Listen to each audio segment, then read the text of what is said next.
Chu, Dr. Shahira Abdullah, Ms. He Ting Ru, and Mr. Yip Hon Wing. Given significant public interest, today's ministerial statement will also address those questions. With your permission, Mr. Deputy Speaker, sir, I would like to invite members to seek clarifications on these issues after the ministerial statement. Should their queries be sufficiently addressed, it may not be necessary for them to proceed with their PQs for the future sittings. Yes, I give my consent. Thank you, Mr. Deputy Speaker, sir. Today, I will speak on the incident that has weighed heavily on our minds and our hearts. On 19 July, a 13-year-old student at River Valley High School died. No amount of words can describe our shock and grief. On behalf of MOE, we would like to express our deepest condolences to the family of their immeasurable loss. Our thoughts are also with the staff and students of River Valley High School. The Ministry of Education has and will continue to provide all possible support to the school community, including the affected families. We are also closely monitoring the well-being of the students in River Valley High School and beyond River Valley High School. Since the incident, many people, including several members of this House, have stepped forward to offer their assistance in one way or another. On behalf of the school and our education fraternity, I would like to express our deep gratitude to honorable members of the House and the larger community for your support, encouragement, and prayers. I would also like to thank the mainstream media for exercising sensitivity in reporting this incident. They did so out of respect for the families involved and to avoid further traumatizing other students and staff. I will share with the House a chronological account of the facts of the incident and describe the support that we are providing to the staff and students. I seek members' understanding that there are certain aspects of the incident that I cannot discuss as the matter is before the courts. I will also explain what MOE is doing to ensure the well-being and safety of our wider school community. Finally, I will touch on the wider measures we must take as a society so that we do the utmost to prevent similar tragedies from happening again. Mr. Deputy Speaker, sir, at about 11:35 a.m. towards the end of lunch break on Monday, 19 July, a group of students encountered a 16-year-old student outside a toilet. He was holding an axe. He asked them to call the police. The students returned to their classroom immediately and called their teacher. Subsequently, the 16-year-old student made the same request to another group of students in the classroom next to the said toilet. The students' immediate response was to apply the emergency run, hide, tell, lockdown drill. They went into their classroom, locked the doors from within, and quickly called their form teachers for help. A teacher who first arrived at the scene instructed the 16-year-old student to put down the axe. He complied. He was then escorted away to a meeting room. Thereafter, other teachers called the police and checked the toilet where the 16-year-old was found outside. Upon receiving the call for assistance, police arrived within 10 minutes and took the 16-year-old student into custody. Police officers and SCDF paramedics dispatched to the scene found a 13-year-old student lying motionless in the toilet with multiple wounds. He was pronounced dead. Preliminary investigations revealed that the two students had not known each other before the incident, and the axe was purchased online. The 16-year-old student was charged in court for murder the next day on 20th July. He has since been in remand for psychiatric assessment. Once the situation was under control, the principal broke the news to the rest of her staff before speaking to the students. She shared that a serious incident has happened and asked all students to contact their parents to assure them that they were safe. Soon after, the principal separately spoke to the group of students who were most affected by the incident. Other teachers also came together to support and render assistance. For students who assisted the police with the interviews, parental consent was duly sought, and every student was accompanied by a teacher throughout the entire process. Other parents were also informed via Parents Gateway that a serious incident had happened in school, so they could look out for their children once they were dismissed for the day. From 3:15 p.m., students were progressively dismissed, with teachers stationed at various gates to give students and parents assurance. By the same evening, parents were informed that a member of the RV family had passed away. The school advised parents to monitor the well-being of their child. Parents who were worried for their child's well-being were encouraged to contact their form teachers to work out ways to support their children, both at home and in school. Mr. Deputy Speaker, sir, MOE's immediate priority was to render full support to the school. On Tuesday, 20th July, we set up a Caring Actions in Response to an Emergency, or CARE post at RV to provide psychological support to students and staff who needed immediate help, though it was a non-school day. Since last Wednesday, a total of 98 MOE care officers and school counselors trained in psychological first aid and trauma management have put aside their regular duties to provide much-needed support at the care post. Together, they reach out to affected teachers and students who are encouraged to walk in anytime they need someone to talk to. We know this incident has had a profound impact beyond River Valley High School.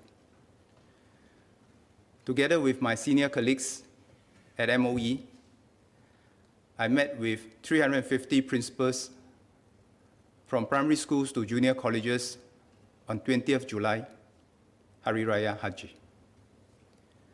We discussed the situation with them and shared with them the resources they could tap on to identify students and staff who may display signs of distress so that they can be encouraged to seek help. When school resumed on the morning of Wednesday, 21st July, River Valley High School teachers, supported by MOE care officers and counselors, conducted check-in sessions with students to provide them with a safe place to share their thoughts and feelings. Students who wished to could return home. Teachers called those who were not in school to check on how they were doing. Students and teachers who needed time off were granted leave. Master teachers from MOE were deployed to take over some classes. Mr. Deputy Speaker, it will take time for the River Valley High School community to recover. Where needed, students and staff will be referred to healthcare agencies for professional assistance. Since the care post was opened in the school, about 540 staff and students have sought support there. Most heartening, within the school community, the students initiated their own small acts of kindness. Some distributed small gifts and snack packs. Others sent encouraging notes and sweet treats. Students are looking out not just for themselves, but also their teachers, and urging them to seek help where needed. The School Advisory Committee, Parent-Teacher Association, parents and alumni, as well as counselors from social service agencies and community, have also rallied around River Valley High School. This includes the counselors on standby from Boon Lay. All these speak volumes of the compassion and strength of the River Valley High School community. We have received many constructive suggestions, questions, and feedback in the wake of this tragedy. They fall largely into two groups: mental health and the security of our schools. I will address these two issues next. Mr. Deputy Speaker, sir, we know our young people face pressures on many fronts. There are family and peer relationship issues. Some students impose high expectations on themselves, while others have parents who place high expectations on them. Some students also have difficulty coping with the rigors of our education system. Over and above dealing with the problems of adolescents, they are all learning to cope with the pressures of a competitive, high-performing environment. Previous generations also faced their own considerable challenges, including poverty and war. But perhaps for our youth growing up in today's complex and fast-paced world, their challenges are intensified by what happens online, where comparisons are incessant and unrelenting, adding yet another layer of social pressure. This is why, as a society, we must continuously improve and strengthen our support system to better prepare our children to not only withstand the pressures they face, but also thrive despite these pressures. We cannot shield our children from pressure entirely, any more than we can shield them from the common challenges of adolescence. But we must do all we can to help our children find themselves and find their footing in an intense environment. Our approach should not only be to strengthen the overall system of support, but to engender a much more caring, much more nurturing environment in our society. I will share some of our support measures from upstream prevention to the identification of and the intervention for those at risk. I will then touch on the whole of society efforts we need to support our younger generation. Mr. Deputy Speaker, sir, social emotional skills and resilience building form the foundation of MOE's mental health efforts and have been part of our character and citizenship education, or CCE, curriculum for some time. This year, we began implementing the revised CCE curriculum starting with lower secondary levels. It includes enhanced features on mental health education designed to develop our students' mental health literacy. For example, they learn to differentiate normal stress from distress and mental illness so that they can seek help before becoming overwhelmed. These CCE lessons also teach them to break negative thinking patterns, overcome social emotional problems, seek help when they need to, and manage their emotions. Students are also taught how to actively stand up against stigma around mental health issues. Peer support is another crucial pillar in our efforts. All our schools are putting in place a peer support system to encourage students to look out for one another. Our hope is for all students to learn to sit with a friend who is distressed, show empathy and care, and encourage him or her to seek help from trusted adults like parents, teachers, or counselors. Every school has a support network for our students in need. Beyond equipping our students with the basic coping mechanisms, our teachers keep a watchful eye over their students and provide a listening ear. If they notice something amiss, teachers reach out and guide our students to work on their difficulties as they are trained with basic counseling skills. Students who also have access to another group of teachers called the teacher counselors. This is a special group of teachers who have received additional training so that they can help students who are dealing with more challenging socio-emotional problems such as grief and loss. When students need additional support, they can see the school counselor, and school counselors are specialized personnel who provide dedicated counseling support. When students need further intervention and help to access resources in the community, school counselors refer them to professionals such as those in the response, early intervention, and assessment in community mental health or REACH teams or social service agencies. This support network works most effectively when the partnership with the family is strong.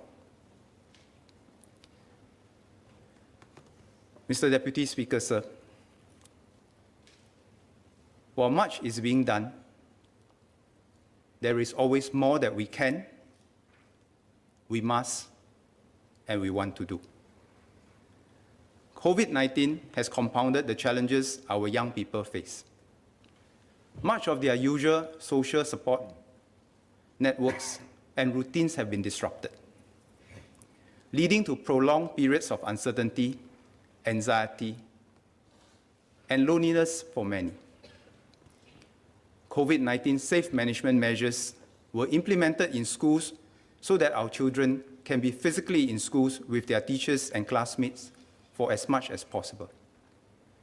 At the same time, however, we have had to suspend many interactive and community activities like co-curricular activities, national school games, cohort camps, and learning journeys.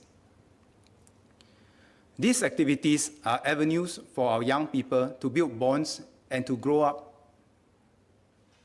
in a balanced way, both emotionally, physically, and psychologically. We plan to reinstate such activities in full as soon as the COVID-19 situation allows for it. We want to create more time and space for students to pursue experiences that broaden their emotional and psychological horizons and strengthen their resilience. To this end, we want to work with parents and community groups to establish a caring and enabling society that gives greater attention to the well-being of our young. Let me outline the measures that MOE will undertake in the near term.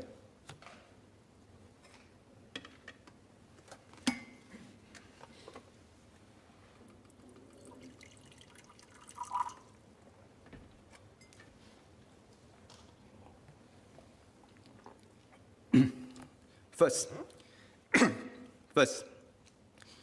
we will strengthen the support network in our schools. All teachers will receive enhanced professional development on mental health literacy as a baseline. This will further strengthen our ability to identify and support students in need. We also aim to deploy more than 1,000 teacher counselors in the next few years. This is an increase from the over 700 teacher counselors we have currently deployed in schools. Now, all schools have at least one school counselor, while some have two. Where feasible, we will recruit more school counselors or re-roll suitable educators to augment the counseling support network. For our students, we will bring back CCAs for secondary schools and pre-universities within the next few weeks, as more students complete their vaccinations. We are currently putting our plans together on how CCA can be conducted safely within national safe management measures. We will also dedicate more time and attention to checking in on the well-being of our students regularly. Schools currently have orientation programs for new students at the start of every school year. Henceforth, teachers will devote time at the start of every school term to check in on the well-being of their students and guide them to know how, where, and when to get help. Next, because of the disruptions of learning caused by COVID, we will remove the common last topics from the 2021 GCE examinations. Last month, we had announced the removal of the common last topic for the 2021 PSLE. The Delta variant of the COVID virus has created much greater disruptions than envisaged and has affected the social and emotional well-being of our students. We are especially concerned for the graduating cohorts, so that we will also remove the common last topic from the 2021 GCE, O, N, and A-level examinations. While these topics would have already been taught in schools, removing them from the national exams would help to relieve the revision load and exam stress for our students.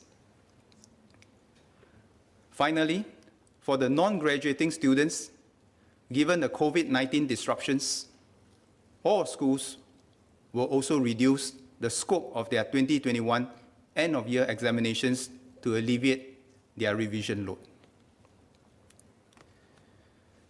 Mr. Deputy Speaker, sir, the mental well-being of our young also requires strengthening the continuum of support across schools, families, and our community. We are taking a whole-of-government approach to address these issues. MOH and MSF have set up a new interagency task force which transited from the COVID-19 Mental Wellness Task Force. Chaired by SMS Janil, this task force brings together the capabilities and capacities of different agencies to develop an overarching national strategy and action plan on mental health and well-being. As a member of this task force, MOE will work with MOH and MSF to give focus to the youth segment. Mr. Deputy Speaker, sir, our students are also influenced by factors in and beyond schools. This tragic incident could have happened outside school as well. We will therefore need a whole of society effort to keep our children, families, and communities safe to avoid such a tragic incident from happening again. We need a communal safety net underpinned by a caring and nurturing culture for all our people, especially our youths, so that collectively we send them the unequivocal message that no one will ever be alone, and no one needs to be going through life's toughest moment alone. I'm encouraged to see that community efforts have already been gaining momentum. Since February 2020, people from all walks of life have contributed to the Youth Mental Wellbeing Network. They have identified gaps around them that they would like to address and are currently developing ground-up solutions to improve youth mental well-being. These projects include creating programs to enhance emotional resilience, bringing inspirational stories of hope to our youth, and increasing parents' emotional literacy. Since last Monday, the public outpourings of care and support has been overwhelming. We are deeply grateful that so many people want to help ease the pain of the RV family. At the same time, I encourage all of us to look within our own social circles and start from here. As parents, we all want what is best for our children as they learn to navigate and face tomorrow's challenges on their own. It is not easy to know when to nudge them, when to stretch them, when to help them, or when to let go. Within our own families, we can all spend a bit more time listening to our children's thoughts and feelings. Let them share with us what they find stressful. Give them the space to process their emotions. Let us walk alongside them as they grow and learn to handle their new challenges. We can have more frank conversations with our children and families on the definition of success. As a parent myself, I've come to realize that success must be defined by helping my children to realize their own potential, develop their own strengths, and ultimately be confident in themselves. Success cannot, should not, and must not be the constant need to be compared with someone else and having to live up to someone else's image. The greatest gift that we can give our children is to accept and love them unconditionally and help them be at ease with who they are. As parents, the greatest assurance that we can give our children is to affirm them and give them the confidence to find their own ways. Mr. Deputy Speaker, we can all help our children learn the right behavior in the online and offline worlds. Do our actions and choice of words build people up or tear people down? As adults, let us set the right tone and example. Let us work together to break the vicious cycles of negativity by standing up for others and responding with grace and compassion. We can stop toxic conversations online and amplify messages of strength, care, and positivity through our online networks instead. All of us can be kind to each other. All of us can look up for one another, no matter how tough the competition might be or how intense the pressures can be. To this end, MOE wants to strengthen our partnership with parents through the parents' support groups in all our schools. We hope that parents' support groups will not only support the school, but also expand their role to connect with one another and render help to parents whose children and families need more support. I will encourage every parent support group to form a subgroup focusing on the mental well-being of our children and families. To the students and teachers who visited our care post at River Valley High School, I know it took courage for you to step forward and seek help. And I encourage you to continue doing so. To those who are struggling still, I want you to know that we are here for you. Reach out. Let us know if you need help, and we will do what we can to support you. I appeal to everyone not to stigmatize those who come forward to seek help, be they students, staff, parents, or families. Reaching out for help is a sign of strength and not weakness. Let this incident motivate all of us to take down our barriers and treat struggling individuals who step forward with care and compassion. Mr. Deputy Speaker, sir, let me now turn to the issue of school security. I have discussed this issue with school leaders, and they were unanimous in their responses. School is like a second home to our children and all of us. It is a safe place where values are cultivated, lifelong relationships built, and a shared identity forged. It is a warm and supportive environment that allows students with different learning needs and aspirations to discover their passions and develop their strengths. And above all, it is a trusted space. We have implemented various security measures in schools. For example, schools are secured with physical barriers such as fences, roller shutters, CCTVs, and alarm systems that can trigger an alert in the event of an intrusion.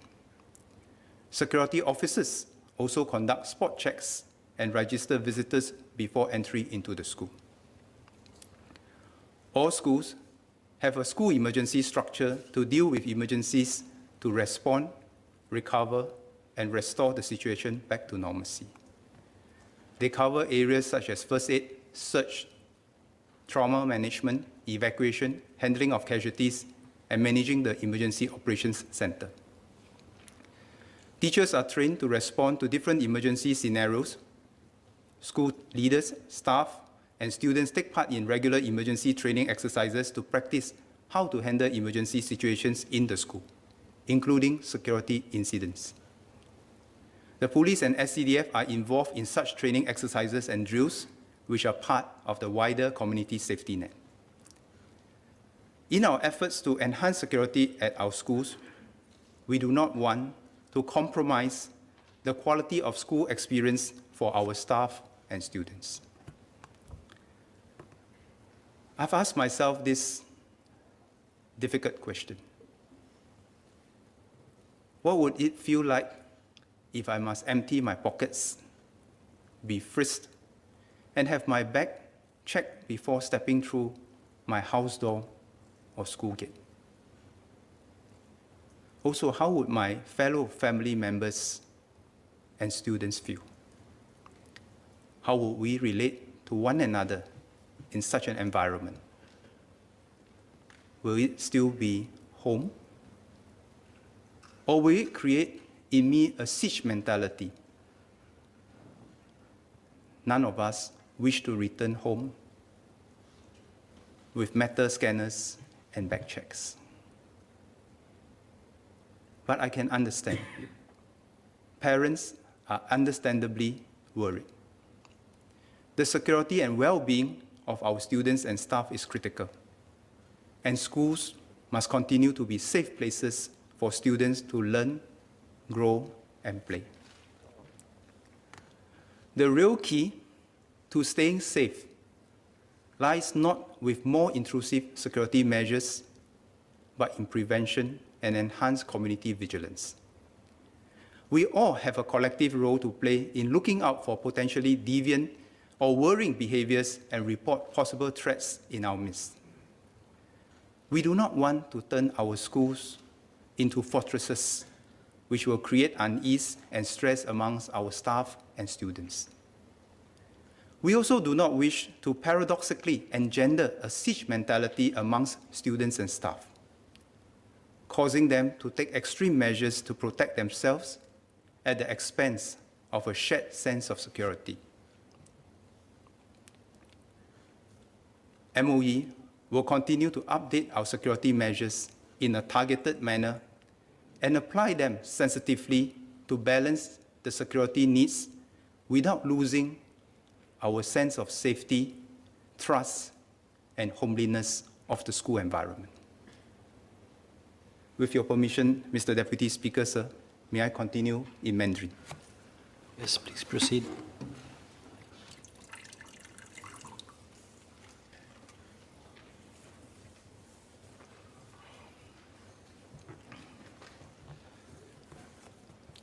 在这次不幸事件发生后，立化中学的校长、师生都沉着应对，学生、家长还有社会人士都给予学校及时的支持与真诚的关怀。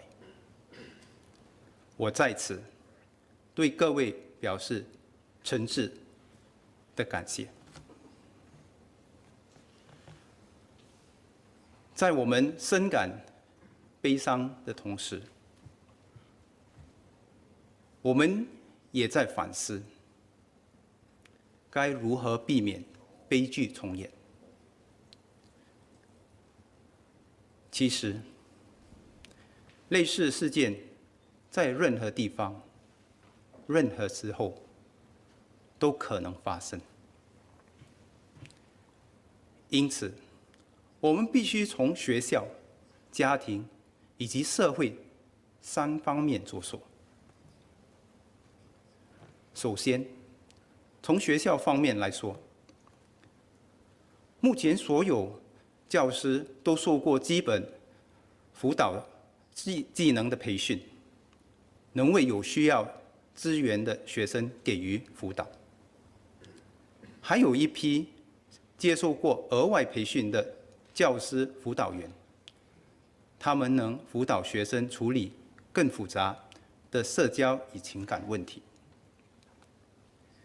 每所学校也有受过专业训练的学校辅导员，提供额外资源，并在必要的时候和专业义务人员合作，确保学生得到进一步的协助。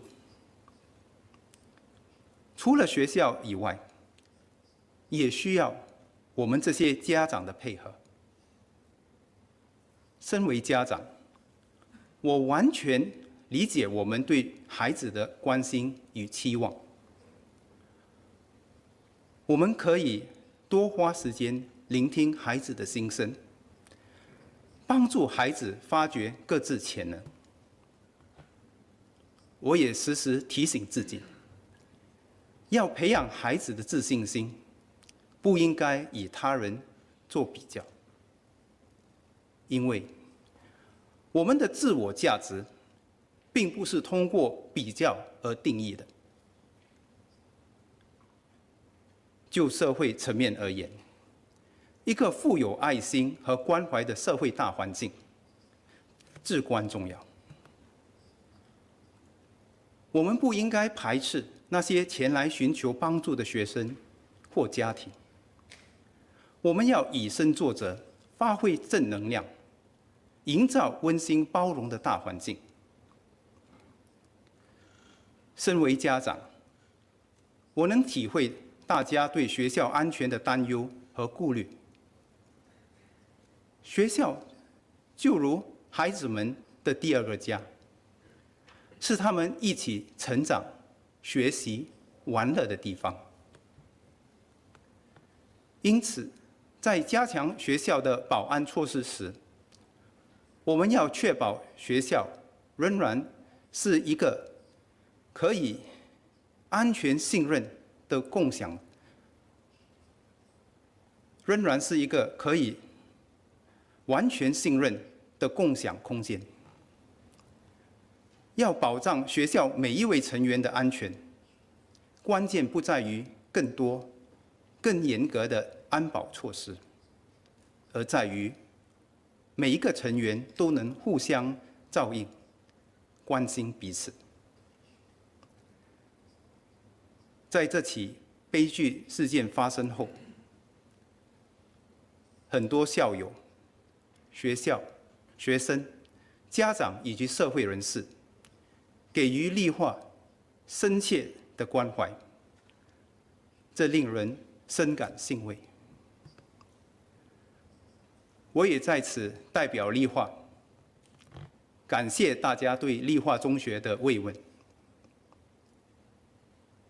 在这段时间，我们也看到丽化师生和校友如何同步同心，团结一致，共度患难。在此，愿丽化屹立不倒，悲化为强。屹立不倒，悲化为强。丽化加油！ Mr. Speaker, sir, let me conclude in English. Mr. Deputy Speaker, sir, I visited River Valley High School on the day of the incident and spoke with the leaders, teachers, staff, and some students. I would like to commend the school for managing the incident well and on their grace and confidence under pressure. The students executed the run, hike, tell steps exactly as they were trained to do in times of emergencies. To the students of River Valley High School, thank you for showing care and compassion to one another. The teachers responded swiftly, demonstrating courage when engaging the 16-year-old and keeping the safety of their students as their utmost priority throughout. To the teachers, despite your own grief and shock, you attended to your students and are still helping them to cope with their difficult emotions. You put your students above you always. To the principal, who was on medical leave, thank you for rushing back to the school to personally handle the incident. I know how painful it is for you, but I know how you have kept this to yourself while putting your students, teachers, and staff interests before all else. All of us as parents are appreciative of the leadership, compassion shown by the school. It gives us confidence that our children are in good hands. To all principals, teachers, and school counselors across the entire nation who have been looking out for our children in their own schools, thank you for your dedication, commitment, and care. Mr. Deputy Speaker, sir, it takes an entire community to help look out for one another, to pick up warning signs that something may not be going well with an individual close to us, to provide support and comfort to those who may be troubled. May we stand united in this effort and be vigilant as we heal as a community and as a nation. I would like to conclude with some words posted on the RV tribute page, which has since drawn more than 3,000 contributions. Rest if you must. Cry if you must. For when your eyes can finally see clearly, you will see all of us standing in solidarity. Let us all join hearts and hands, work together. Give this our all, for our children are our future. My children, your children, our future. Thank you, Mr. Deputy Speaker, sir.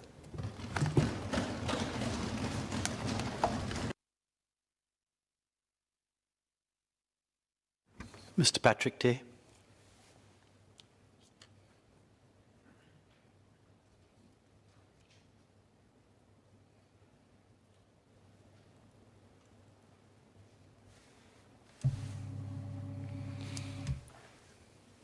Mr. Deputy Speaker, sir, I'm a father of 3 children, one in primary, one in secondary, and one in JC. And I've also spent considerable time with the staff and students in RV in my last 5 years as MP for Boon Lay constituency. And my heart really goes out to the families of the affected families, as well as the staff and the students. And I think as what Minister mentioned earlier, I think the response by the RV community in this phase of this adversity has been commendable. And in the face of this tragic accident, I think teachers, school leaders, staff, including parents and alumni, deserve our full support and encouragement. I have a few questions for Minister.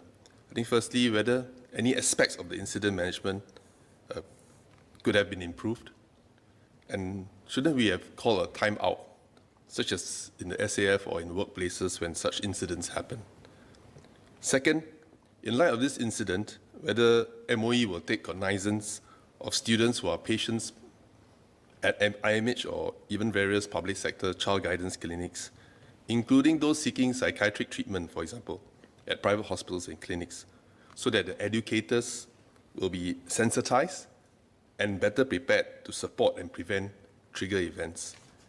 And thirdly, whether MOE can consider doing regular surveys with students at all levels to assess their stress levels and also the challenges they face growing up, and especially if they are depressed. Thank you.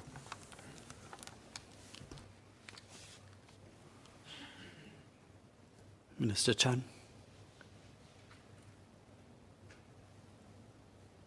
Mr. Deputy Speaker, sir, I thank Mr. Patrick Tay for his questions and also his support for the River Valley High School community.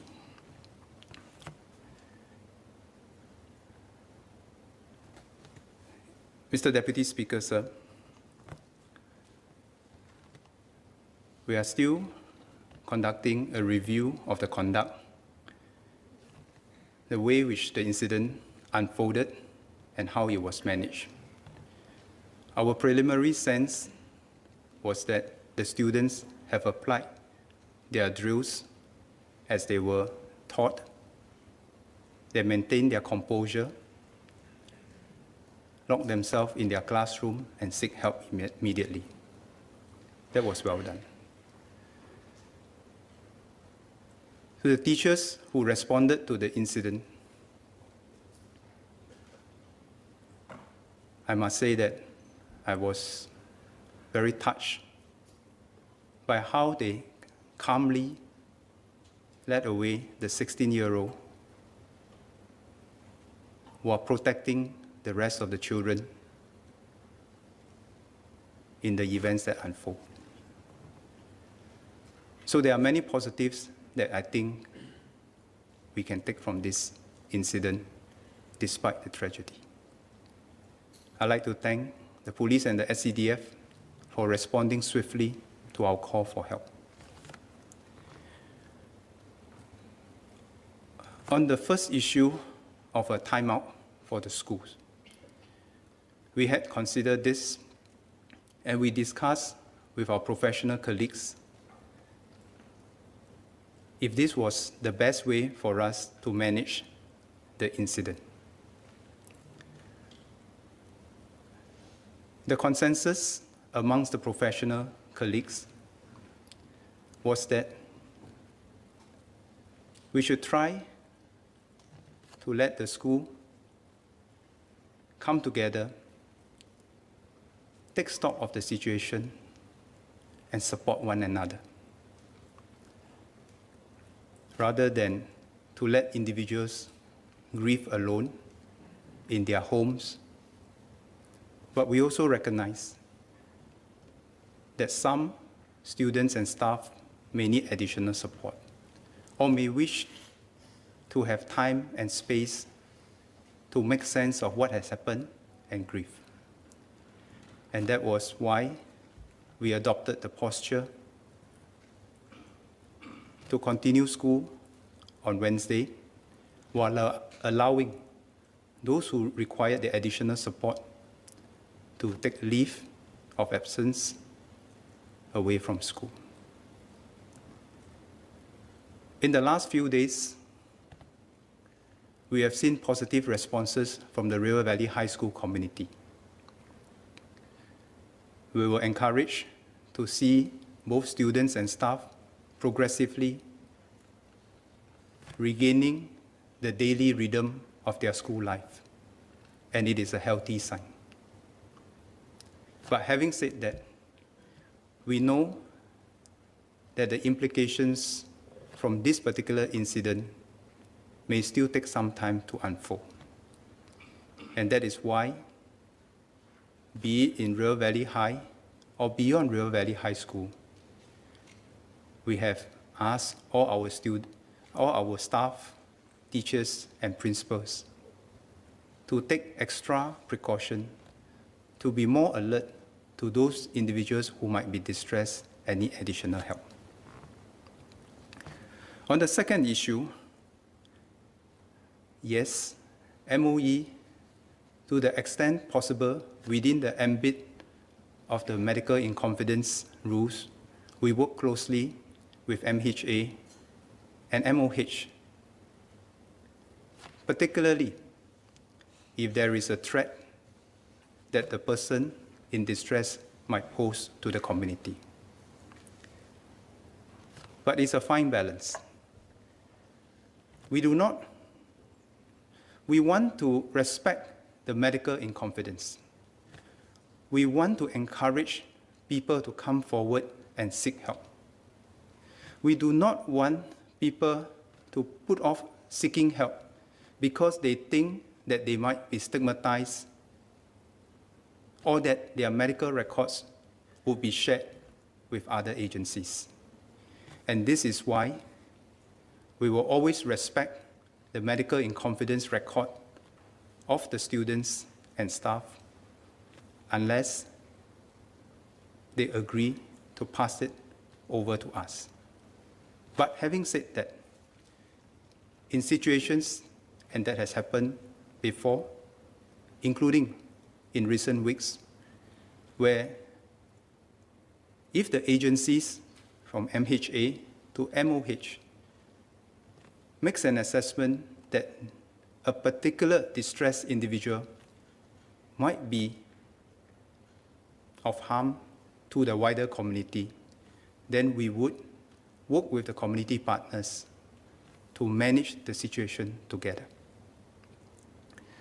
On the third question that Mr. Patrick Day asked, yes, that is why we want to institute regular checks in with our students and staff to make sure that if and when they need help, they know where to go, they know how to manage the situation. But having said that, we are fully cognizant that for distressed individuals, coming forward to seek help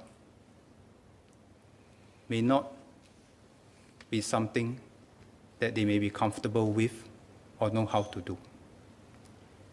In fact, beyond those who come forward to seek help, we are constantly on the lookout for people who might be troubled but do not come forward to seek help, maybe because they fear being stigmatized or they fear that they will not be accepted. And this is why we want to send out a message to everyone that if you need help, come forward. And let us as a community embrace them with care and compassion so that they need not fear that they will be stigmatized or rejected by us. And we will continue to do that. Ms. Sylvia Lim.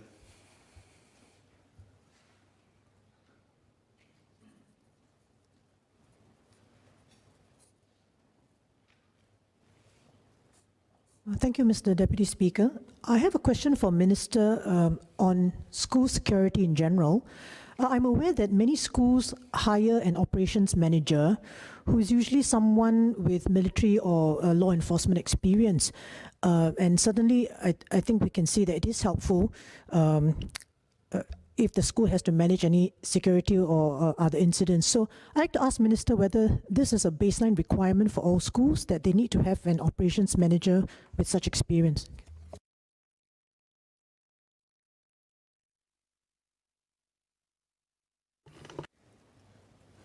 Mr. Deputy Speaker, sir, all schools have operations security personnel. As to whether it's a prerequisite for them to be trained previously in the security agencies, be it the SAF or MHA, that would be useful, but it is not a prerequisite because there are also other operational managers that bring with them security experiences, organizational experiences beyond the SAF and MHA. Dr. Wan Rizal.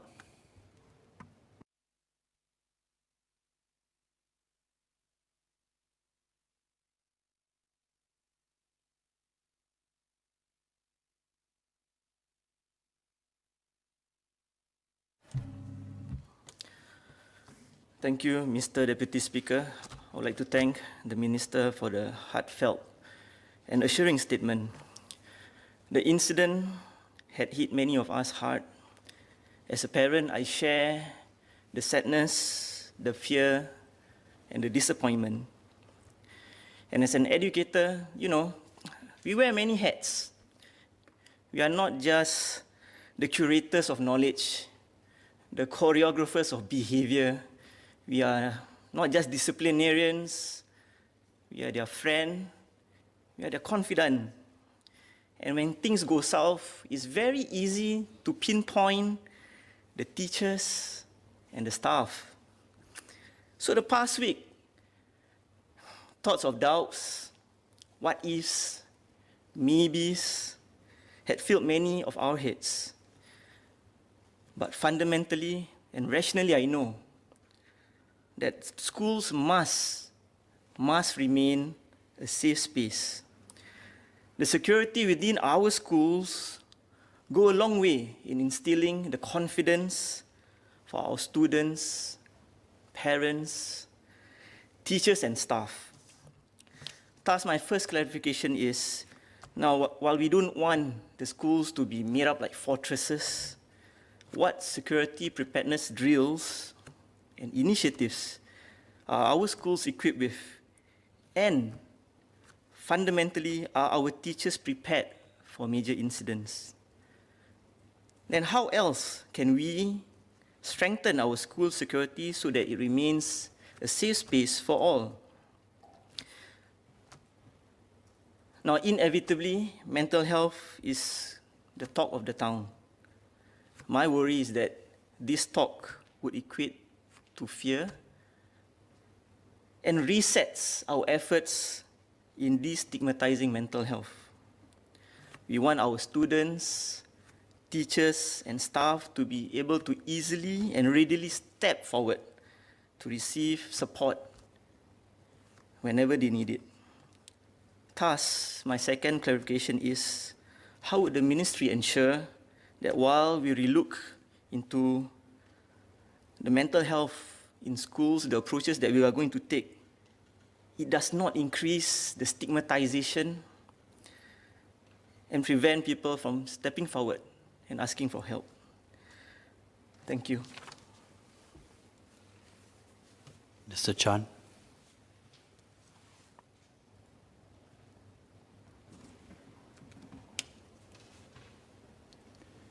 Mr. Deputy Speaker, sir, I thank the member for his kind words for our teachers and educators. Indeed, it is not easy to be a teacher. Today, the role of a teacher goes beyond just imparting knowledge to our younger generation. They take on many responsibilities, including the guidance to our children in their social, emotional development, in their career choices, and so forth. But in my short time in MOE, I have seen the determination in our teachers to want to do the best for their children under their charge. No matter how hard it might be, or how tough, or how varied the challenges might be. On the drills for the students, actually, when we did the drills with the students, the baseline scenario was in the event of a terrorist incident, an external threat. How to lock down the schools, how to keep the boundaries of the school safe, how to shutter down to have safe spaces for our students and staff, such that we can buy time until reinforcement or the security forces arrive. But having said that, in the response to this particular incident, I think the students and the teachers all show the presence of mind to be able to apply their drills, a bit from a different scenario, into this scenario to safeguard one another. So I think we will need to continue to have a variety of scenarios to alert our security managers, students and staff to the range of threats that might happen. But despite that range of threats, some of the basic fundamental drills, the principle behind the drills are applicable, and that has been demonstrated in this particular incident. I've discussed with my school principals as well. We would, of course, like to have more of our teachers cross-trained in security incident management. And we will want to do that. And going forward, we will want to expand the group of people who are trained in such incident management so that every school can have the confidence to respond adequately should such an incident happen. Today, teachers and staff do get posted and rostered to different schools. At any point in time, the schools have a responsibility to make sure that they have an intact incident management team and they have sufficient train people to execute the drills with the students. In the event, because of the posting cycle, if there is a shortfall, we will quickly remedy that by making sure that the necessary people are trained to execute the actions accordingly. On your second point, it is something that concerns us as well. We have asked ourselves that through this incident, will our wider community, instead of embracing and helping those in distress, will end up rejecting them, ostracizing them, or stigmatizing them. And that is why today I want to make an appeal to everyone to not do this. To be able to step forward to seek help is not a sign of weakness. It takes courage to step forward and seek help. And let us help those people in distress in our own ways by first not stigmatizing them, by accepting them as part of our community. And maybe very importantly for us to remember is that the mental distress that some members of our community goes through can happen to any one of us. Any one of us. And that is why we need to be conscious that this can happen to anyone, and therefore we need to adopt a collective attitude to help one another through this. And it doesn't mean that people who suffer from mental distress will not recover. Given the right support, the right care environment, there is every chance that we can help one another to go through the dark valleys of life. Mr. Murali Pillai.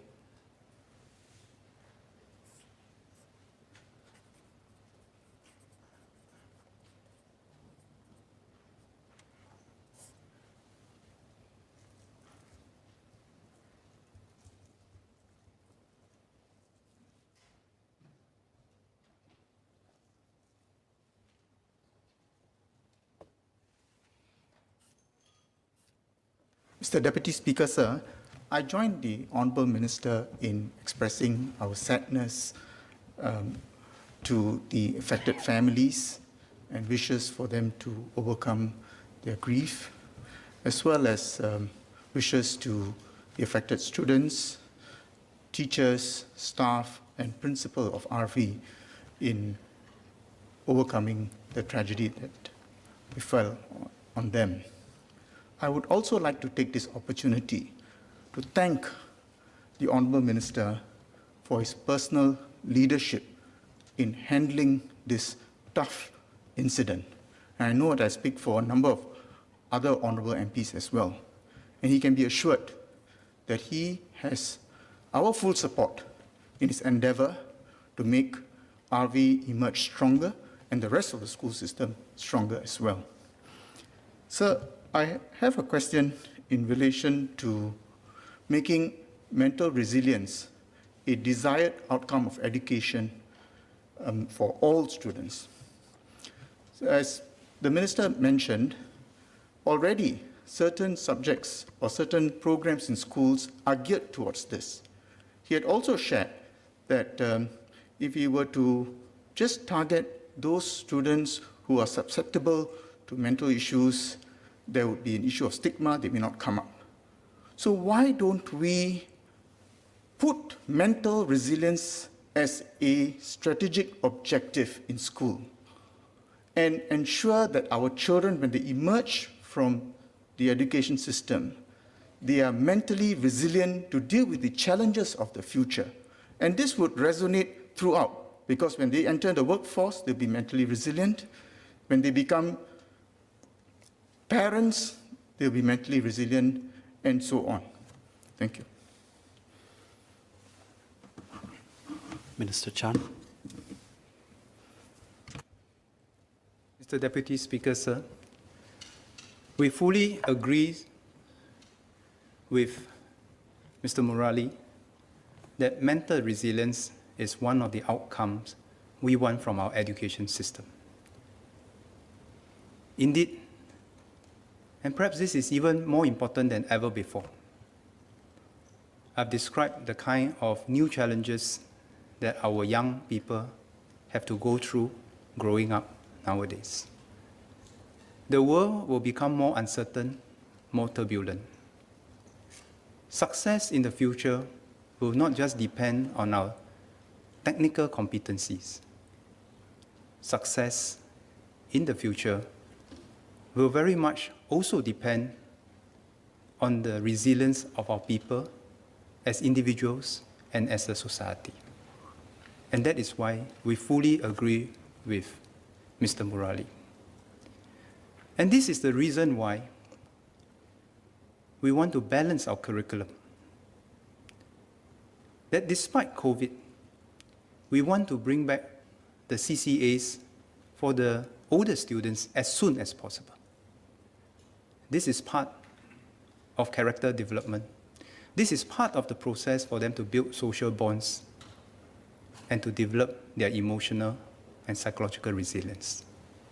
And we will do this as soon as we can. We will find ways to do this notwithstanding COVID, because schools is not just about academic pursuits.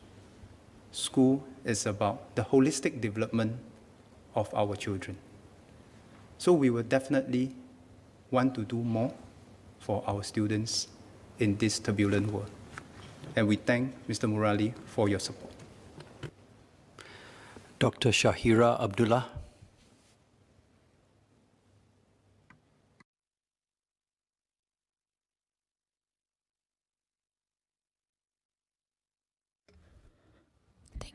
Thank you, Mr. Deputy Speaker, and thank you, Minister Chan, for your statement. I would also like to express my sadness over the incident. I have a few clarification questions. Number one, preliminary investigations revealed that the 16-year-old was already assessed at IMH before. So what is MOE's strategy with suicide prevention and post-self-harm and suicide attempts for students? Number two is, what is MOE doing to raise awareness in not just teachers, but students as well? Because such a shock could easily render a student and a teacher not knowing they actually need help. One last question. Should there be students or teachers who are deeply affected by the incident but are afraid to seek counselling services that MOE has set in place due to entrenched stigma? What are the alternative platforms they might be able to turn to? And are they actually aware of it? Thank you.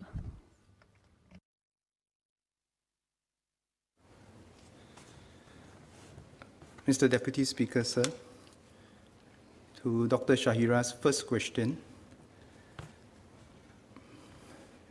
this is where I shared just now.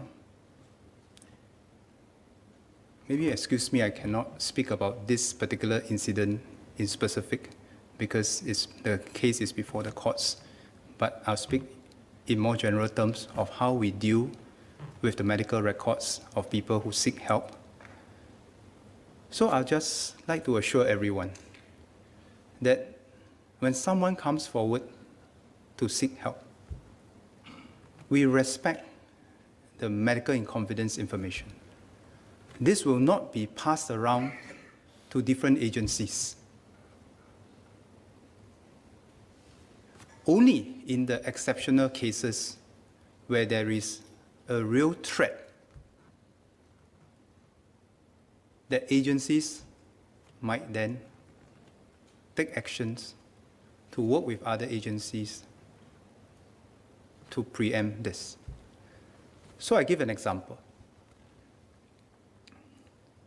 If somebody steps forward and seek help, we will keep the information in confidence. But if somebody in the process of seeking help, exhibit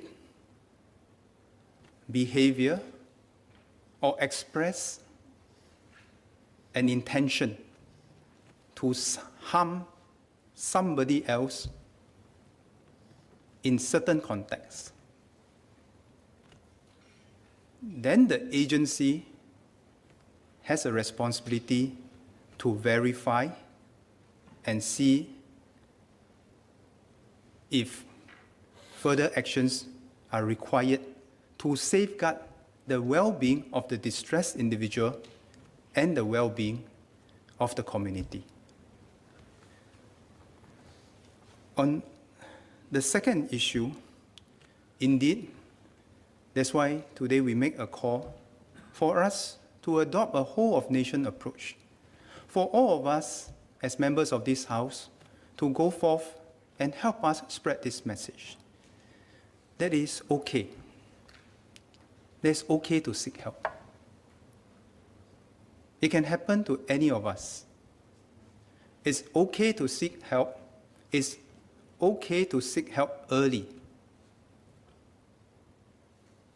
And there is no stigmatization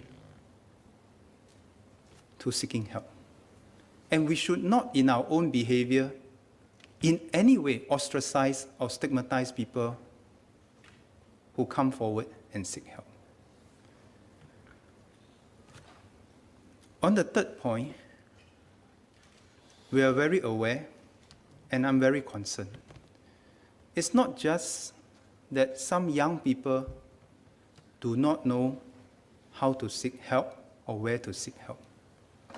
We have also come across cases whereby parents are unsure how to seek help and where to seek help. That's why it requires us as a community to reach out to students, to youth, to families in distress, to encourage them to seek help. And it need not go through the school. There are community services available. There are professionals available. But the important point is to help the distressed individual or family to point them in the right direction so that they have the confidence that they are not alone. And this is an ongoing challenge that we must all undertake together as a community. Ms. Carrie Tan.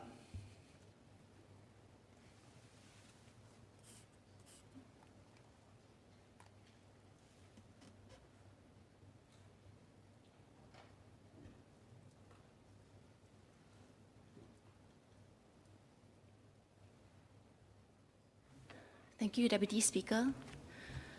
Firstly, my condolences to the family and friends of the deceased.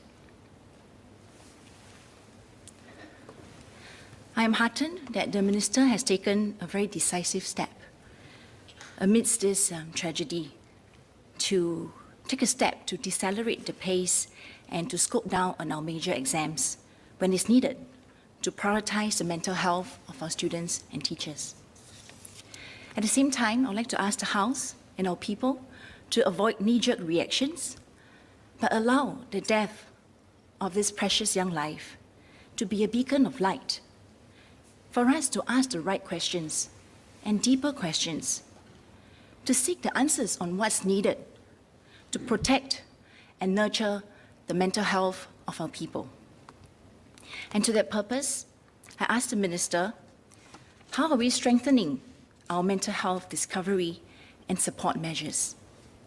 And does this currently involve a systematic way of tracking incidents across the system to shed light on the current condition of our youth's mental health and what may have led up to its current condition? Thank you. Minister Chan. Thank you, Mr. Deputy Speaker, sir. Remember, Ms. Carrie Tan has raised very important and valid points. the mental wellness of our society is something that we must take seriously, both at the individual level and at the community level. At the individual level, for the children who are still in school, perhaps we still have a system to watch over them, to understand their challenges, and to provide them with the support. But as Ms. Carrie Tan suggested, we need to do more on two fronts. One, how do we systematically help a distressed individual over time? And this is why in some schools, when a distressed individual has been identified, we assign dedicated teachers to help the individual, even though that teacher may no longer be the form teacher of the class. Because one of the key things about individuals seeking help is that it requires trust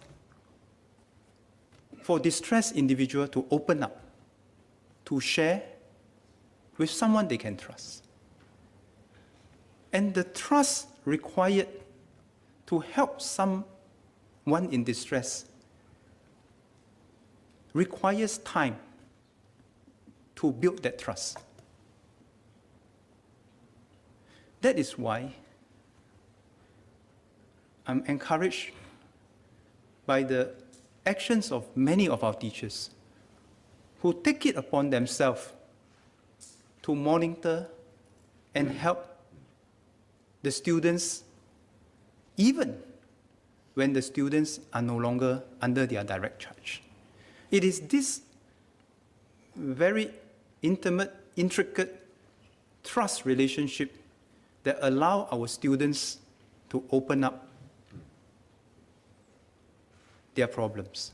Because it's not always that our children feel comfortable opening up to even sometimes their family members. Sometimes they need someone else, and we are here to provide them with that additional channel. On the other hand, we are also concerned with the younger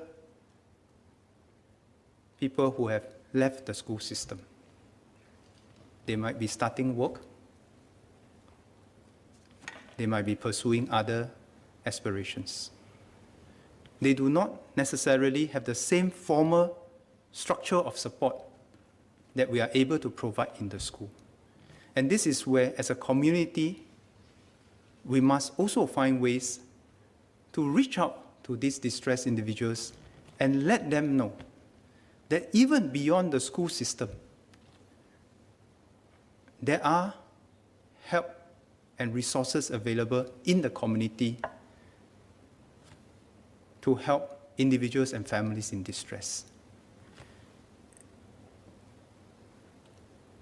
It's not easy. It's not easy to pick out someone who's in distress but may not be prepared to open up.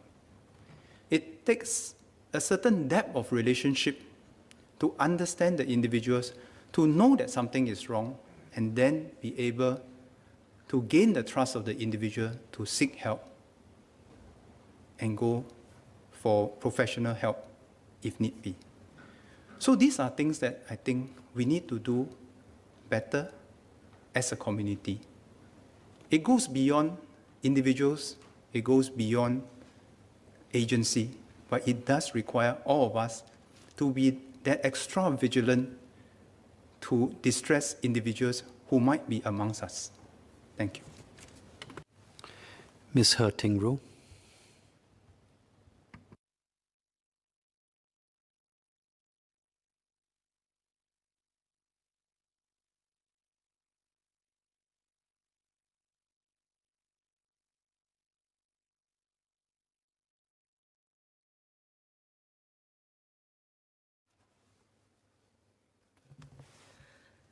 Thank you. I have some clarifications for the Minister. The first is, how are we going to address the stigmatization that may occur that mental health issues do not equate to a propensity for violence, particularly given what has just happened? How do we make sure that these messages and these erroneous facts or erroneous messages do not end up being propagated, and what sort of attention is being paid to this? Secondly, the Minister actually just now mentioned that the CCE curriculum for lower secondary has been updated.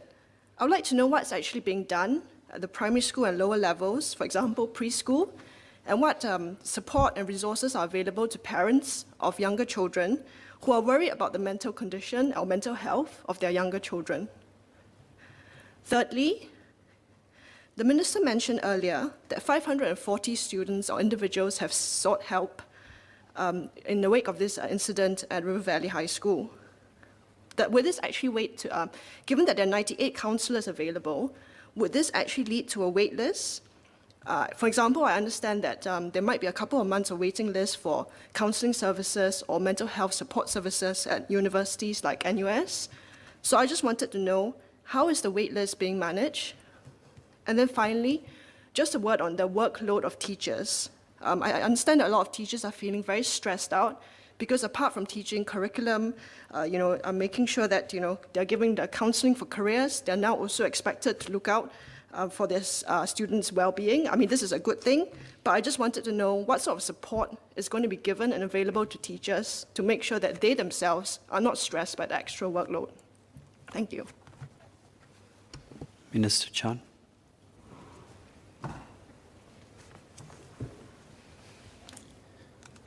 Mr. Deputy Speaker, sir, we agree with Ms. Herting Rue that we must not stigmatize people who come forward to seek help. We also agree, and we hope that the House will help us spread this message. Not every distressed individual is a violent individual. The distress can express in various forms. It could express in being withdrawn. It could express as self-harm. And perhaps in extremis, and only in extremis, it expresses itself in harming others. So I think we all can help to spread this message. Second,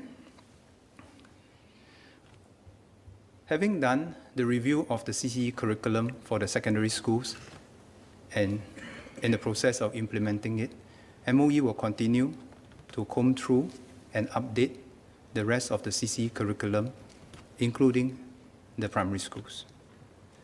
Third,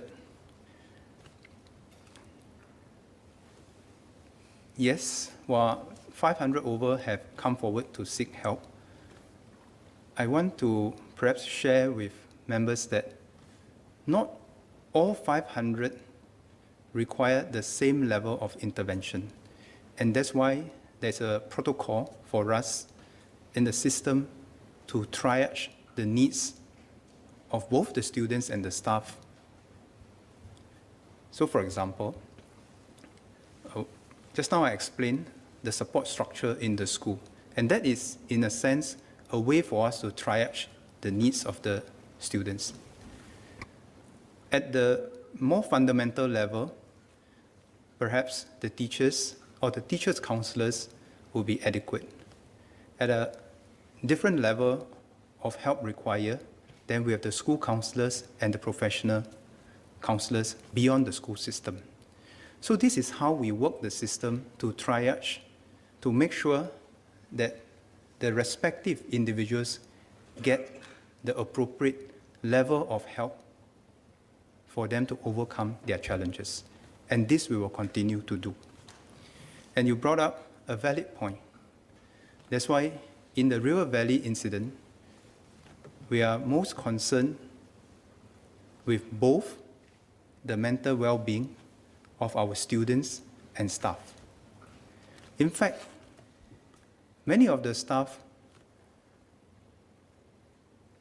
who responded to the incident, they themselves might require some assistance. And we will continue to provide the necessary assistance for them. But Ms. He Ting-Ru also raised this point, that perhaps all of us can also do our part to support our teachers. All of us as parents, we can do our part to support our teachers, bearing in mind, as what has been shared, that the load on today's teacher has heightened because of the needs to take care of many other matters, including the emotional well-being of our children beyond the academics.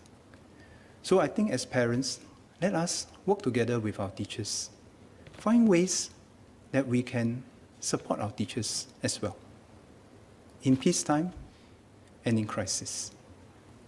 Let's work through the parent support group, so that the parent support group not only support the school, but also support one another and be an added avenue for parents or children who require additional help to have an additional channel of support. Thank you. Ms. Cheryl Chan.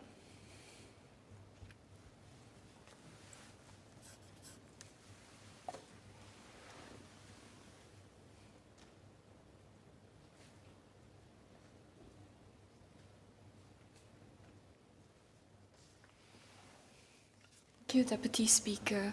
Let me begin by expressing my sincere condolences to the family of the deceased. Sir, there seems to be in the incidence of bullying, right, in schools to be on the rise. So I would like to ask Minister if this particular tragedy and also those students who have come forward to seek for help or counseling, could it also be related to bullying? And what is MOE actually doing to address these cases of bullying as well as cyberbullying in schools?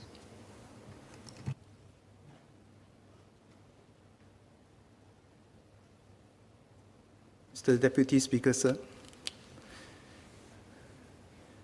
In this particular incident, the preliminary police investigations suggest that the two individuals do not know one another beforehand. So the 13-year-old and the 16-year-old did not know one another prior. It doesn't suggest that bullying was the cause of this particular incident. But having said that, we recognize that in today's environment, be it physical bullying or cyberbullying, is an issue that we must grapple with. MOE stance is very clear. We do not stand for such behavior in our school. But we are also cognizant that in today's society, perhaps the cyberbullying is an even greater challenge compared to the physical bullying, because this takes place away from what most of us can see around us. It takes place in the cyberspace. It takes place in the social media that our teenagers and children are exposed to. And I think we need to do two things as a society to manage this challenge. On the one hand, we need to send a clear message to the perpetrators of the bullying, be it physical or cyber, that this is not what our society stands for. That bullying is actually a sign of weakness, that you are not confident of yourself, that you have to try and tear down someone. This is not what we stand for in Singapore. And this is not what we will tolerate in Singapore. That all of us, as adults, have the opportunity and responsibility to amplify the positivity both in the physical world and in the cyber domains, to be good role models to our younger generation. That be it in our choice of words or actions, that we seek to edify, we seek to build rather than to seek to destroy. I'm sure members will agree with me. The cyberbullying issue is causing distress not just only to our young. Even adults, grown-ups, suffer from the consequences of such actions. It could be unkind words on the social media. It could be the incessant and unrelenting comparison to make someone feel perhaps less adequate.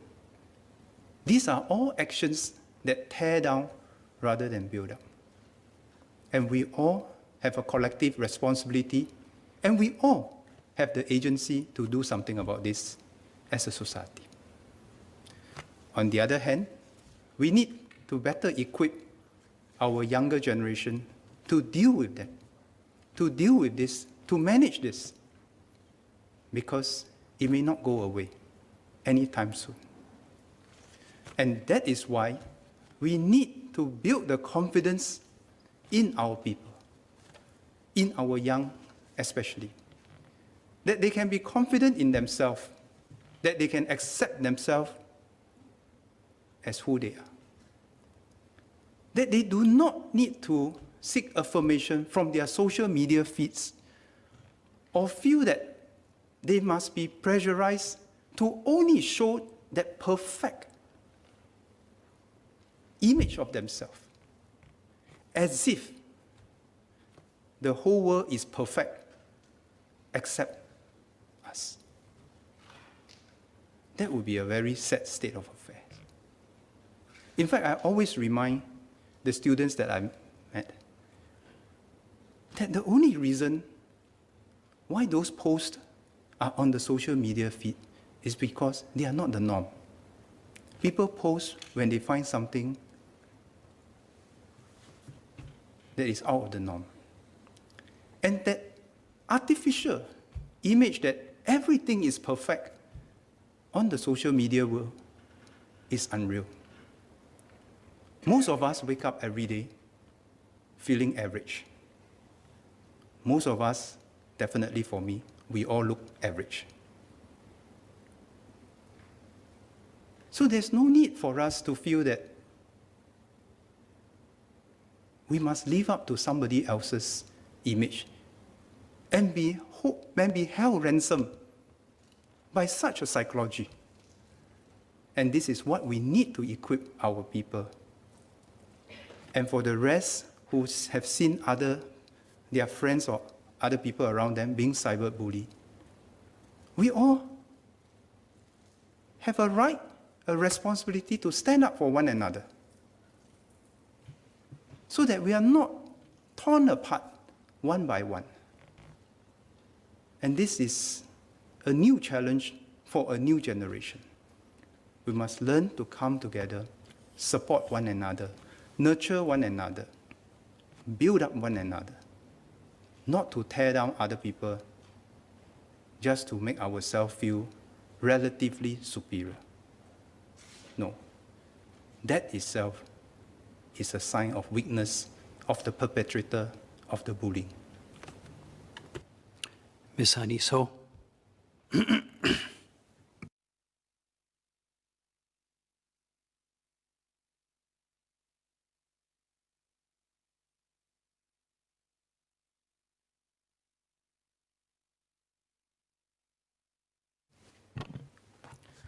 Thank you, Mr. Deputy Speaker. This pandemic has brought much stress to our students, especially those who are taking their major exams this year. It is heartening to note from the Minister's speech that to alleviate the students' stress and revision loads, the common last topics for PSLE, GCE, and A levels will be removed. I also understand from what Minister has shared earlier in relation to strengthening the social, emotional skills amongst our students, the CCE curriculums on mental health literacy has been introduced for lower secondary levels and is in the midst of reviewing for primary schools. In this aspect, I wish to suggest or recommend that perhaps it's the right juncture to consider implementing it for a start for our primary 6 students onwards, and also involving their parents' participations. I recall during a motivational talk which I conducted last year in my capacity as a school advisory chairman. I've been doing such a talks for the past few years for P6 students. Unlike the previous batches, this batch of students looked pretty worrying. I observed that some of them were in tears and worrying that they might disappoint their parents as a result of the less desirable results that they may get from their final year exams. Thank you.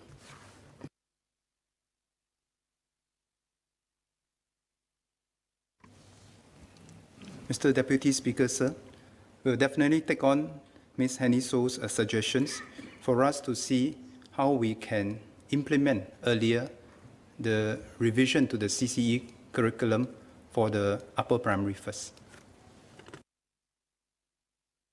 Ms. Hazel Phua.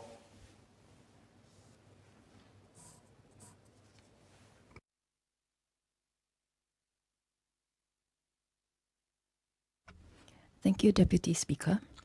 This incident, as well as the incident at SJI, have thrown the spotlight on the importance of mental health. Last year, the number of suicides among boys aged 10 to 19 was at a record high. I echo Mr. Patrick Tay's call, which the Minister did not specifically address, and urge the Minister to consider implementing measures to regularly and systematically monitor the mental well-being of our students, like how we monitor their academic achievements and physical fitness. This can be in the form of questionnaires that measure stress level, anxiety, and depression. I understand from mental health professionals that such questionnaires are already available. The outcome of these questionnaires will allow us to proactively reach out to students who need help. Without measurement, we act and react with a blindfold. Second question that I have is, based on earlier exchanges, there is recognition that the workload on our teachers is heavy. Such being the case, why is the enrollment at NIE dropping? Thank you. Minister Chan. Mr. Deputy Speaker, sir, my response to Ms. Hazel Phua's 2 points. First, yes, today we do track our students' mental health. It may not be through the survey that she mentioned. We'll certainly take a look at the kind of surveys possible. But I want to highlight 1 point from what we understand. Surveys, questionnaires can be helpful, but beyond looking at trends, I think we need to build a relationship of trust that can allow our youth to seek help. So it's not just measurement alone that we should be concerned with. What is perhaps even more important is to build that trust, that relationship that allows, encourage, and not impede our people seeking help. So we will do both in this. Second,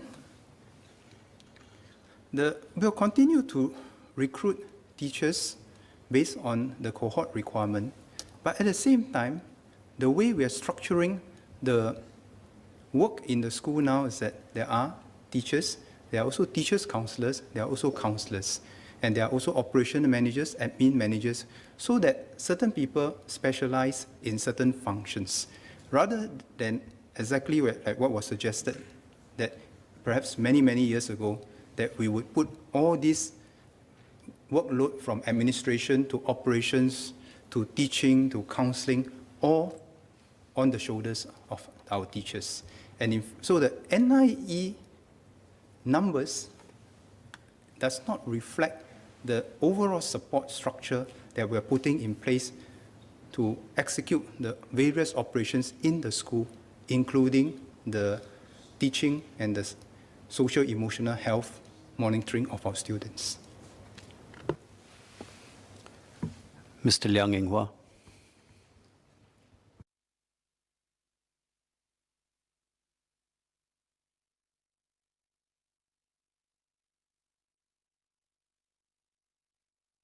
Thank you, Mr. Deputy Speaker, sir.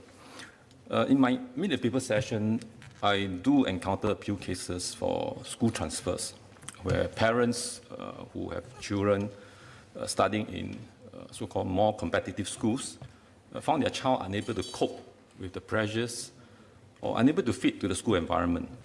So their child's emotional well-being, the learning developments are all affected. So can I ask the Minister if MOE can be more sympathetic to such requests to facilitate transfers? I know there will be some administrative arrangements, the matching of the requests to the places in the schools, and there's also a transition program needed, but the change of environment could be what the child needs to reset and to start afresh.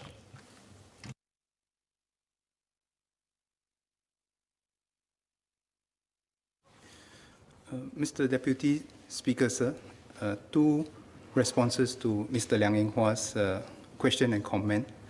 First, I'd like to reassure Mr. Liang Eng-hwa that we will certainly look at all requests for the transfers of school sympathetically, compassionately, especially if it helps us to improve the well-being of the child. The well-being of the child is our foremost consideration in enabling parents to help their child find a more suitable environment. Which then comes to the second point I want to make, and this is key. I think all of us in our MPS sessions would have come across parents who desire their children to go to a certain school. Sometimes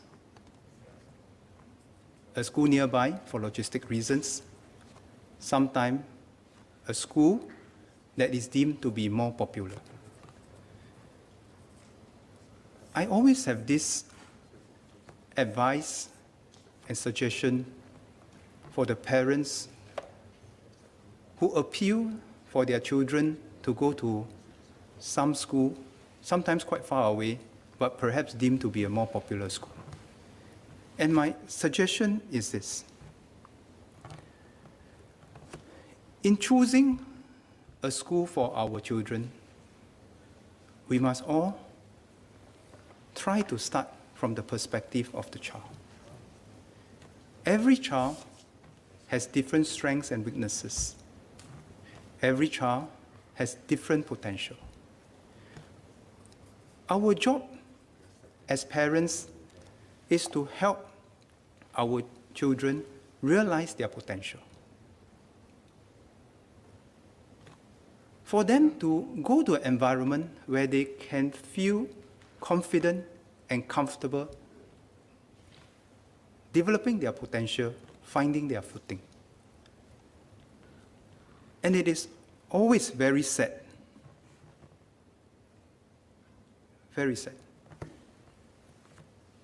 to see a child come home from school without any sparkle in the eye. That they are just being made to feel that they are living up to someone else's expectations on them. And it destroys the confidence of the child. So I think it's important for us, perhaps, to all remember that the best gift that we can give to our children is to help them understand their strengths and weaknesses, be confident, be comfortable with who they are as they find their footing in this uncertain world. It is not to live up to the expectations of someone else, or it's not to constantly be measured according to someone else's yardstick. We all want to nudge our children. We all want to stretch them a bit as part of their development process. And there's nothing wrong with that. But we all need to be careful that we do not inadvertently erode the confidence of the child, or to worse, destroy the sense of curiosity and desire to learn in a child because they are not in an environment that they are comfortable with.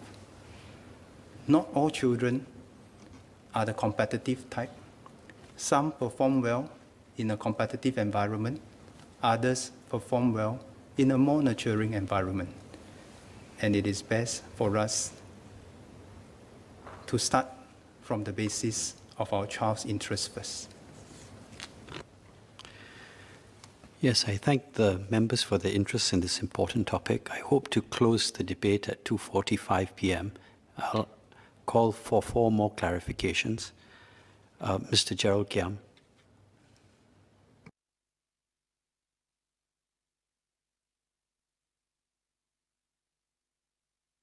Thank you, Mr. Deputy Speaker. I would like to express, as a parent of young children, including a 13-year-old, my deepest sympathies to the family of the 13-year-old student and the RVHS community. So it is important that mental health services are easily accessible to students. Can I ask this, if the school counselor is a dedicated resource or also an educator with teaching responsibilities? Second, can schools schedule all students to have a short meeting with the school counselor at least once? This will dispel the mystery and stigma of seeing a counselor and will be similar to how all students are scheduled to see the school dentist regularly. And lastly, regarding school security, can the minister confirm that all classrooms can be locked from the inside and students, including very young primary school students, are taught how to do so? This is so that attackers will not be able to easily enter classrooms where students are hiding. Thank you.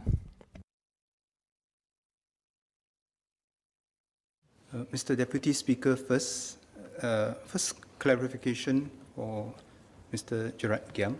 So I've mentioned we have teachers, counselor, and we have school counselors. School counselors are dedicated counselors who have no teaching responsibilities. Teacher counselors are teachers with teaching responsibility, but we reduce the load, the teaching load on the teachers so that we can have them take on some counseling responsibilities.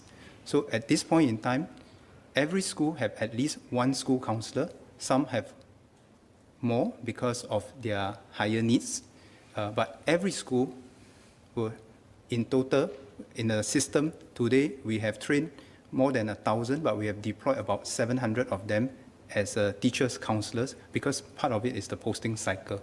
So we want to reach a deployment of 1,000, which means that we will have to train much more than 1,000 in order for us to deploy 1,000 teachers, counselors. On the second clarification, at this point in time, we are in the process of updating the security infrastructure for all our schools. Very much, a lot of them are done in tandem with the school renovation program or the PRIME program.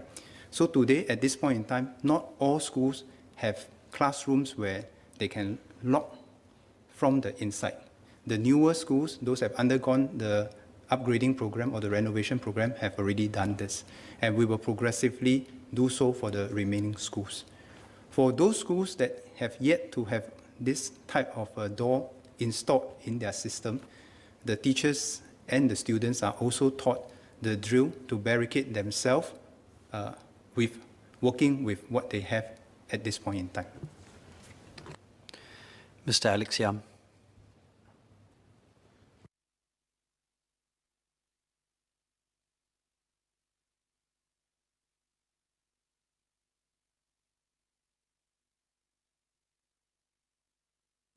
Thank you, Mr. Deputy Speaker, and thank you to Minister for your statement.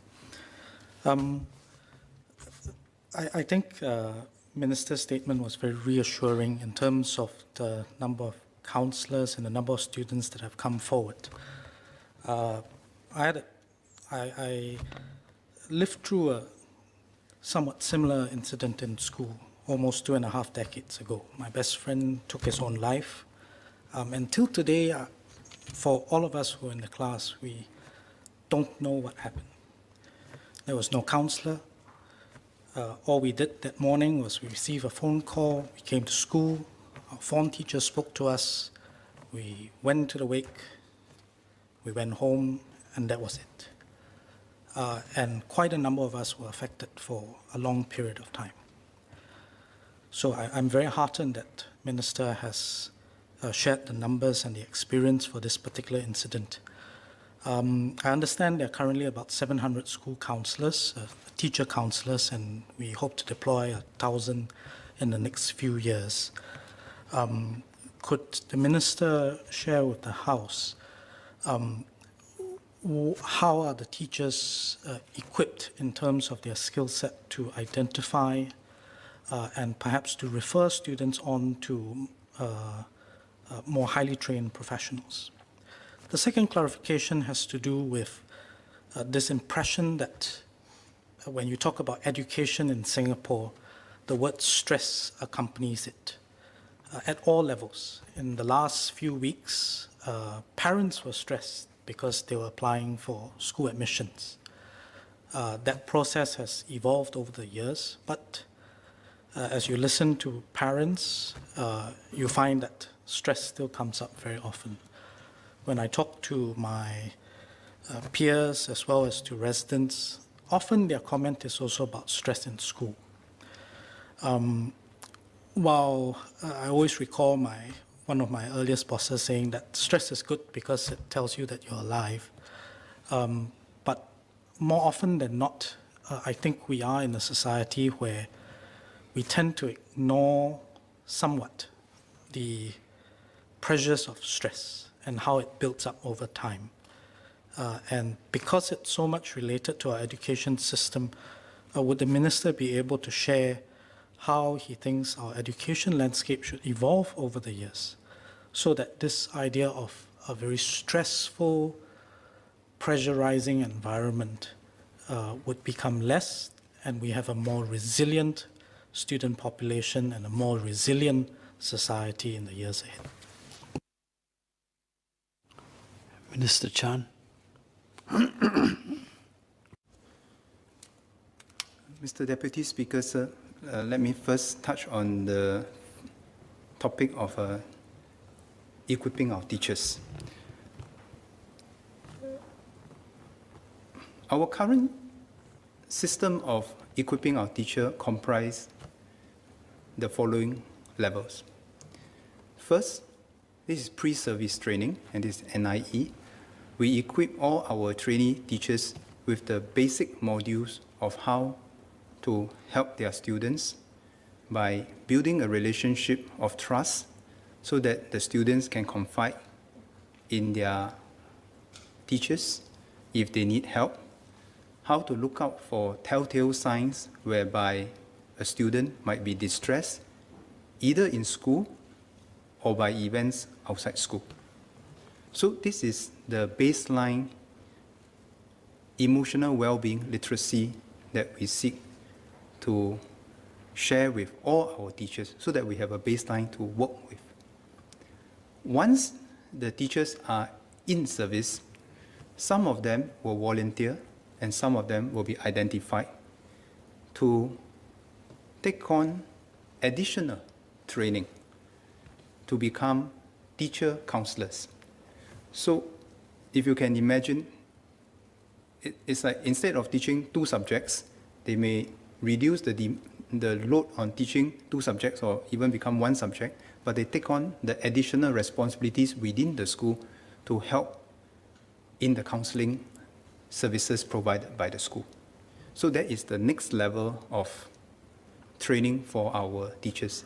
And then they will have greater depth of training in how they can intervene to help students in distress.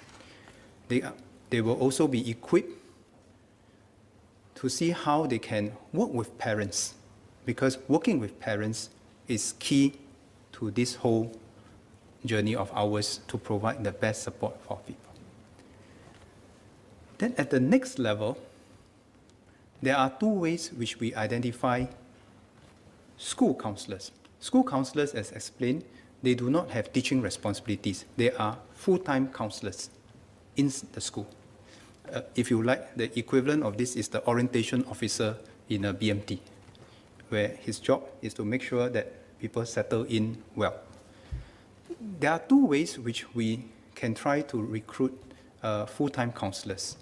One, as part of the wider community of people who are interested in full-time counseling. This could be fresh entrants, graduates, or this could be mid-career people who want to do a career switch. That is what we consider from the external system to reinforce the school counseling community. There are also some occasions whereby some educators, having been in the system for a while, decide to dedicate time to do full-time counseling. And that is where we will re-roll them into full-time school counseling duties.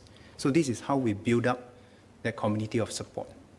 But having said that, what we can do within the MOE system is also part of a larger whole of society system, which MOH and MSF also come into play, so that together we build a community of support with different capacities at different levels to allow us to apply the appropriate help to the individuals in distress.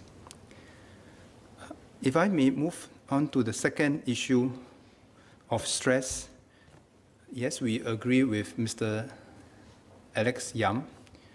In any system, there will be some amount of stress. Too little, it doesn't stretch our people sufficiently. Too much, it might break our people. Where is that optimal point? It's a careful calibration that we must do judiciously and study consciously at every step we evolve our education system. But how to reduce stress at the aggregate? I will be saying more of this to the school community in this year's work plan seminar, but I just want to raise 2 points for consideration for all of us, so that we can perhaps think about this and in our own way help to carry this message. The first is this, the definition of success. It is already hard enough for our young people to try to excel and do better than what they have done yesterday. That constant strive for excellence itself is a positive stress for them to aspire to achieve more. But we must be very careful. We must be very careful. That this strive for excellence to better themselves doesn't turn into a situation where the definition of success is dictated in someone else's image. There is an incessant and unrelenting comparison with somebody else. So this is one dimension. The second dimension, which we believe in MOE, and I hope to share my previous experience in NTUC and MTI with the school community, is this. Remember that we have a broad definition of success. It's not just only about academics. People do well in life across many dimensions. And we all don't have to go after the same yardstick. We all can strike out in our own ways, contributing in different capacities to the development of our nation. And I'd just like to share one story I learned from the Israelis. They also have a national service system. They also very often have their people going on what they call a gap year or some gap months after their national service for both boys and girls before they perhaps enter universities or go on to work. One Israeli told me they have a very common question that they ask amongst themselves, what they do during the gap year or gap months. They like to ask this question. Not where my friends have been to and therefore I want to go. They ask this question. Where have my friends not been to? And I will want to go and explore that place and bring back something different for my country and my society. This struck me and left a deep impression on me, because it tells me that this nation is not all going after the same definition of success. They all believe in that diversity of ideas that can come from all around the world. That they will travel to different parts of the world to try to learn something new, something different, something that will enrich their society, something that will allow them to distinguish themselves, something that will allow them to cross-pollinate ideas and create new ideas. I thought it's a powerful idea. I thought if all of us can take a leaf out from this, we will be a much more resilient society with diverse capabilities and perhaps much less stress in all trying to pursue the same objective. Those are my two humble suggestions for consideration. Mr. Dennis Tan.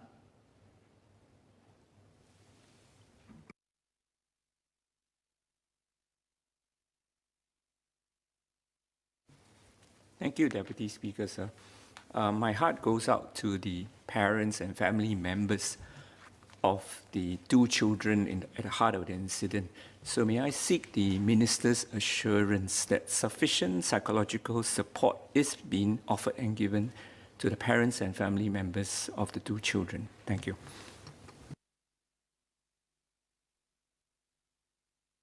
Minister Chan. Mr. Deputy Speaker, sir, I want to assure Mr. Dennis Tan that the well-being of the two affected families are uppermost on our mind as well. So we are indeed extending our care and support to the two families. Last clarification, Mr. Darrell David.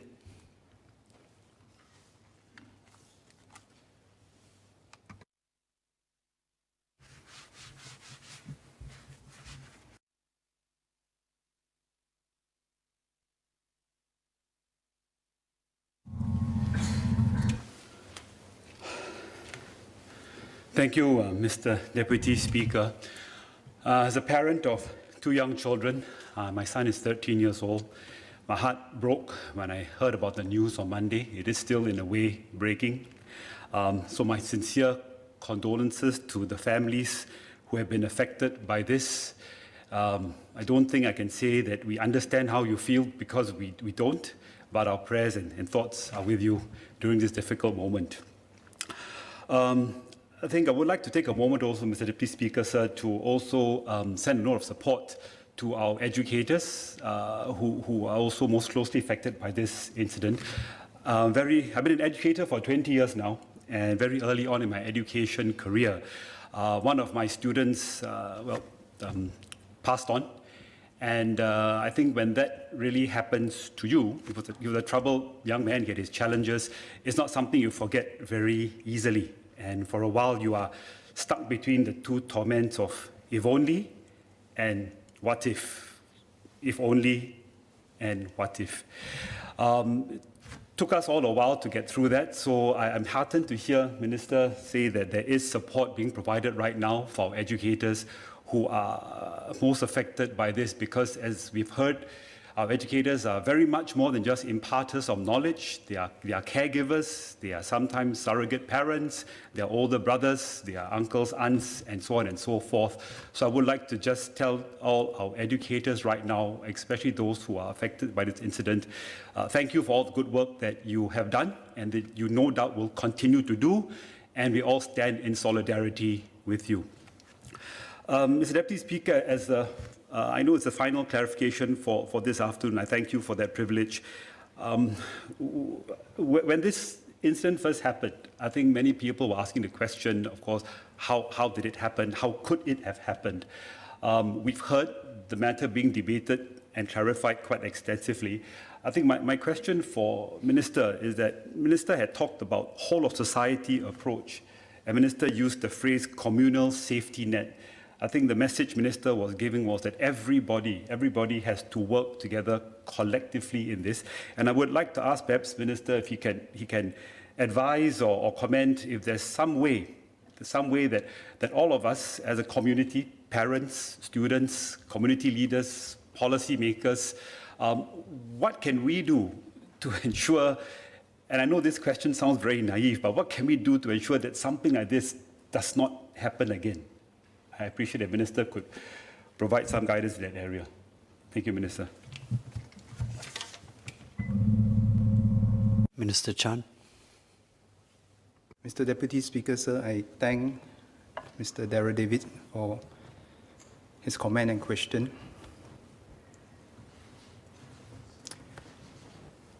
Mr. Darrell David's final question is a very important one. How do we minimize the chance of this ever happening again?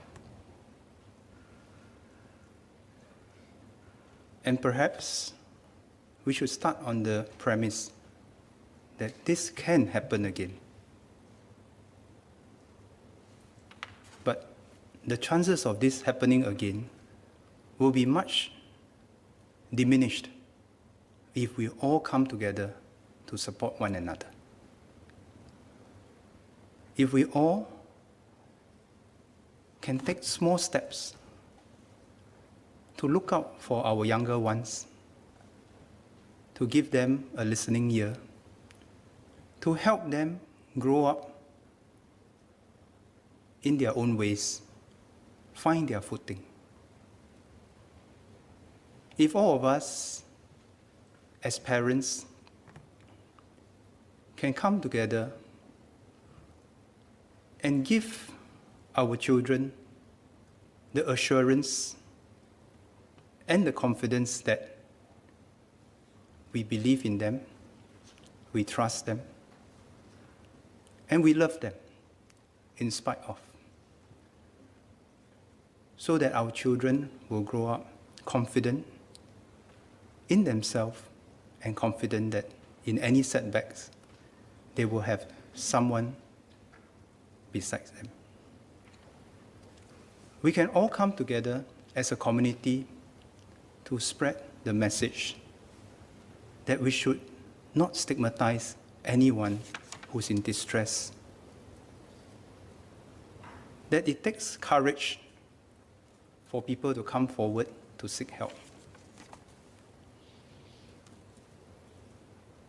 That we will not ostracize them, and we will still accept them as who they are. It takes all of us to look out for one another to prevent this tragedy from ever happening again. At the individual level, at the school level, at the family's level, at the community level. It takes all of us to build that caring and nurturing environment that seeks to build up our people rather than to tear them down.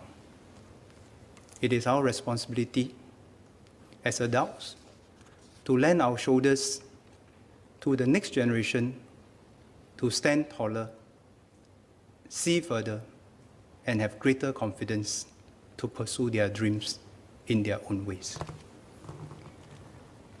Finally, Mr. Deputy Speaker, sir, if I may conclude today's sharing with a poignant story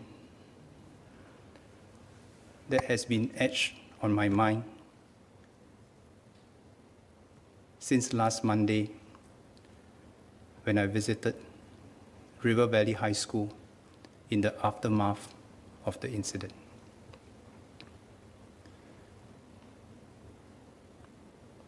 I saw two things.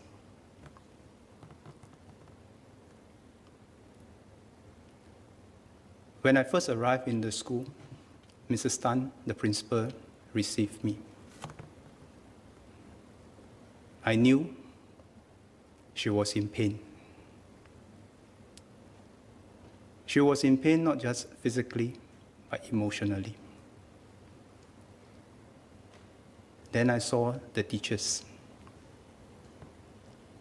They were also in pain and in shock. But none of them thought about their own pain, shock, or grief. They were all busy running around, making sure that each and every children under their charge was well taken care of first. They didn't even have time to think about themselves nor grief. Such is the dedication of our educators. And the final incident that I'd like to share with this House. I spoke with some of the students while they were waiting to be interviewed by the police. Some of them were the classmates of the 16-year-old. Amidst their pain and their confusion as to what has happened, how it could have happened, two of them told me the same thing, separately. They just have one simple request for me. They told me, Minister, please help our friend, the 16-year-old. Please take care of him.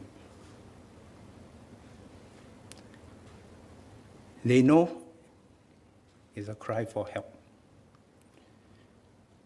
In that moment of darkness, I saw grace, I saw compassion, I saw solidarity amongst the students and staff of River Valley High. The way they carried themselves, the way they responded to the incident will be etched in my mind forever. And it is they who will inspire us to do all we can for the next generation, for the distressed members amongst us in our community, regardless of age, that we will do our utmost so that this incident will never be repeated again. Let us work together on that. Thank you, Mr. Deputy Speaker.